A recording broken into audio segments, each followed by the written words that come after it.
Ek wil hê jy moet gaan lees die boek van Ester vanaf hoofstuk 3 tot hoofstuk 7. Mense spog met hulle welsyn en hulle welstand, met hulle rykdom. Ja, maar hy voel bedreig deur jou teenwoordigheid.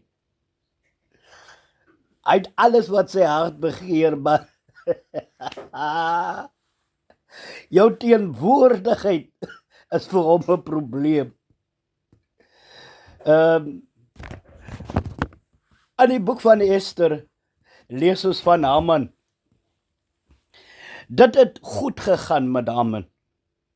En almal het voor Haman gebuig, maar dis een man, Mordegai, wat nie gebuig het voor Haman nie.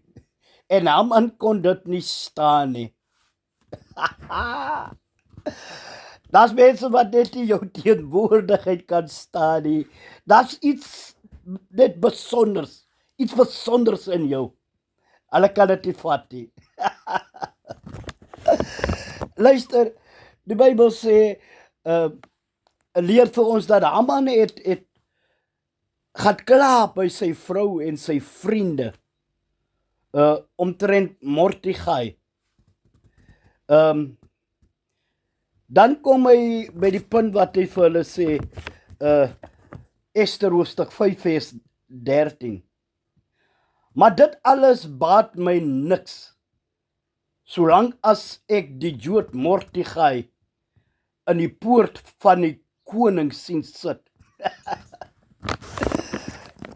Luister, ek wil vir julle sê dat iemand voel bedreig deur jou teenwoordigheid. Brother, wat het jy die man gemaak? Of suster, wat het jy die vrou gemaak? Dat hy of sy so briesend is omtrent jou.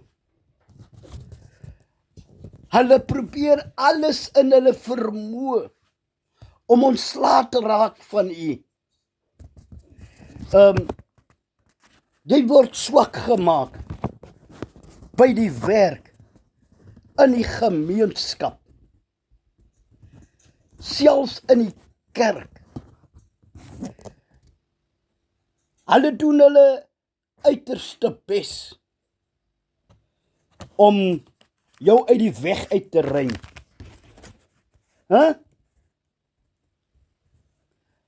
Hulle luister selfs na die raad van ander. En hulle neem selfs hierdie raad aan om ontslae te raak van jou. Hulle planne fyn beraam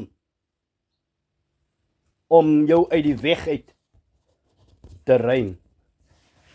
Min te wete dat hy of sy hom of haar eie ondergang bewerkstellig. In die boek Ester 17, daar lees ons dat en hulle het Haman opgehang aan die galg wat hy vir Mordegai opgerig het. Ja, as jy 'n gat vir iemand grawe, sal jy self daarin val.